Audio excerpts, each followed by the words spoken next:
So today I have something interesting to show you guys. I'm showing you guys what I have in my camera bag. I would like to show you guys what I use to create my videos and do my pictures at the same time. So let's jump straight into it.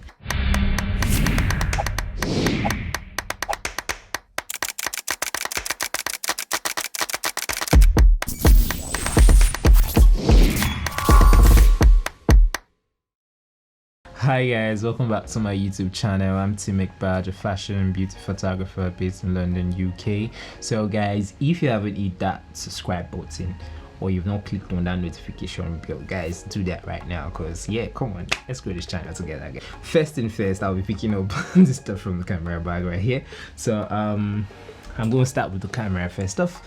So guys, I have dish right here, which is, I hope it's focusing on it. So guys, I shoot with a Panasonic Lumix S1, and guys, this is an amazing camera, guys. This camera is yeah, I shoot with the Panasonic S1. I use it for both my pictures and I use it for videos also. So this is my A cam, and my B cam is the one I'm currently filming this with, which is the Panasonic Lumix S5, and that's my B cam. I'm currently filming with it right now. I'm using it for my videos, and the reason why I use it for more of the YouTube videos because that's a flip out screen. I could just, you know, see myself while I'm doing this at the same time. So those are my two cameras. So let's jump to my lenses right now.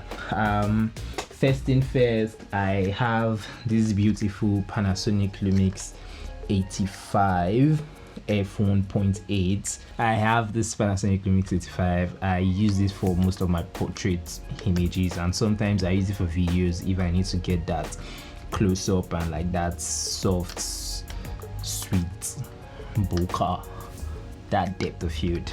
Sigma 14 to 24 f2.8. This lens stays on my camera also, let's say about 90% of the time. It stays on the Panasonic S5 when I'm doing like my gimbal work, if I need to like film like my property videos, which I tend to like film like property videos, or even I tend to like shoot weddings, like for the opening scenes I put in my 14mm. It's very like super wide to get the establishing shots, all of this kind of stuff, and also it goes down to 24mm. But the best thing about the Panasonic Lumix is the Lumix, both the Lumix X1 and the Lumix S5, is even if it goes from 14 to 24mm, at the same time I could still use the live cropping, which is like I could zoom it in, which end up being like a 35mm, you get me? So I have different focal lengths even when I'm using this zoom lens. So lens is sharp, it's super sharp. And the best thing about it again, or the sad part, which is not really sad, is because you can actually use an ND filter on it because the stuff is like protruding.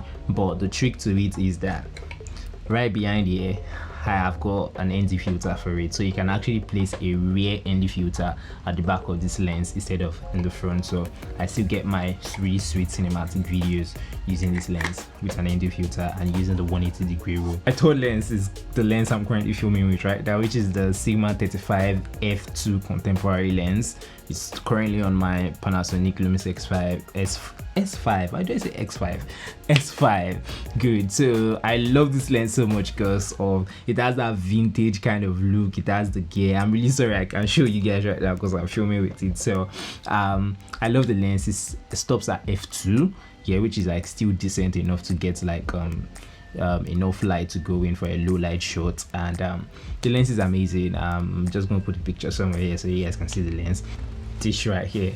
I know, yeah, it's just a pouch, but at the same time it holds my ND filter.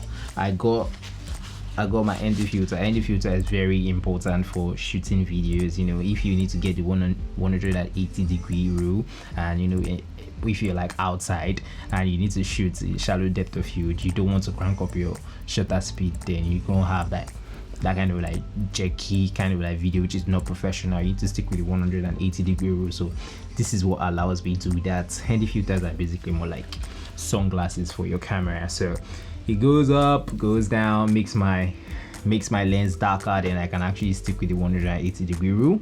I got 2 ND filters. There's currently one on my camera right now, which is the Tiffin ND filter, and I also have this one which I bought from Amazon, which is like a K&F concept. I know most people tend to like be like, oh yeah, all these other ND filters are trash and all, but I bet with you guys, even when I use the Tiffin ND filter and I use this particular one, I do not see much difference. It's just, you know, they just want to get our money from us. ND filter is ND filter according to me. This is my monitor. I have the Atomos Ninja V, which yeah, I think I have my SSD card somewhere in there. I use this as an external monitor and I use it as an external recorder, because with the Panasonic S1 or the S5 you can actually shoot, or you can actually shoot in RAW using an external recorder like Atomos Ninja V. So I use that to shoot RAW, maybe like when I'm shooting like music videos and all of that. I shoot RAW in it. I shoot some like wedding videos or something. I shoot with my Atomos Ninja. This is like beautiful, it's sweet. So I know people will be like, oh my god, what are you doing with this slider in your bag? But guys, this goes with me because, oh, I need to show you guys my camera bag. My camera bag is a box, so it is not a bag, it is a box. So I have my Eldochrome slider V2. Is it V1? I don't actually know, but I have my Eldochrome right in my bag because it's really light and it's very small, so why not carry it anywhere I need to go. Should in case I need it, I'll just pop it from my bag. So I have the slider V1 or V2, and I also have the what do they call it, the Eldochrome head V2 or something. So I have this goes on this one. It gives me like my slider shot, should in case I have like jobs where I need to like get 2 different angles and I don't have a second photographer present. This is more like my second photographer, so I'm sorry, my second videographer. So this does, I basically just set the timer for the slider, make the camera, let the slider do its job, so I know at least there's another camera doing a motion and I can man another camera. So this comes in handy too at the same time.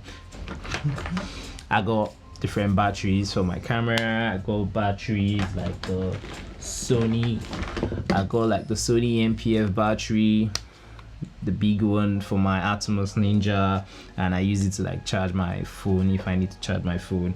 And I got cables too in my bag, just like, you need cables to charge and all of those kind of stuff. So a DJI 2S. Yes, this is the drone I use majorly. So I have my drone in my bag, should in case I need to like film or fly a drone. But many times I tend to like still take off the drone from the bag just to like reduce the amount of weight I have in my bag. From the beginning, I'm a hybrid photographer. I have my gimbal right here, which is the DJI R2. Yeah, I think that's what it's been called, R2, which is not the normal running. So that's a running 2, that's running 2, not the RS2, just the running 2. So I got it in this bag. It came with this bag actually, so there was really no point taking it out of the bag and placing it in my camera bag. So that's the reason why I said it goes with me when I need to make videos. But that's very nice. It comes in a very lovely bag. So yeah, I go around with my gimbal. Audio. So guys, what I use for audio is I use the Zoom H8 for my audio as my audio monitoring system. The Zoom H8 has like about 8 different channels which you can use the mix and all of this. So I use this for my audio, should in case I go to like weddings and all of that. I use this, I plug this with the engine, like the mixer they have at the event. I use to record my audio. I also use the Rode Wireless Go for my audio, should in case I need to like vlog or I'm walking around, or if I'm shooting like a wedding and I would mic either the groom or the bride using this mic, or I put it on the official anyone. I tend to like mic them using this particular one, using the lavalier mic. So this is actually a very good mic at the same time, in which I plug this to the subject and I plug this to the camera, or I also plug it into my Rode H8 to like monitor my audio at the same time.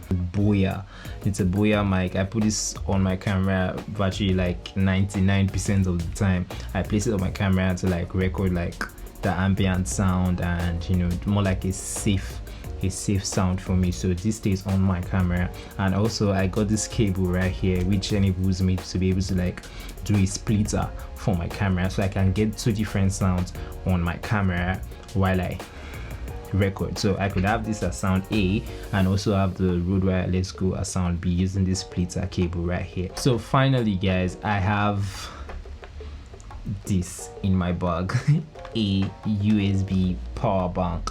This power bank has been with me through thick and thin, and it's amazing. I know it's like a monstrous power bank, but it does the job. I use it for my cameras when the batteries are almost dead and I can't stop recording, or I can't just stop in between the shoots. I use this to charge my batteries. This power bank is heavy, but it stays in my camera box. These are the stuff I have in my camera bag, and I hope you guys enjoyed this video, and if you did, kindly like, comment, share and subscribe on my channel, and guys, see you in the next video. Cheers.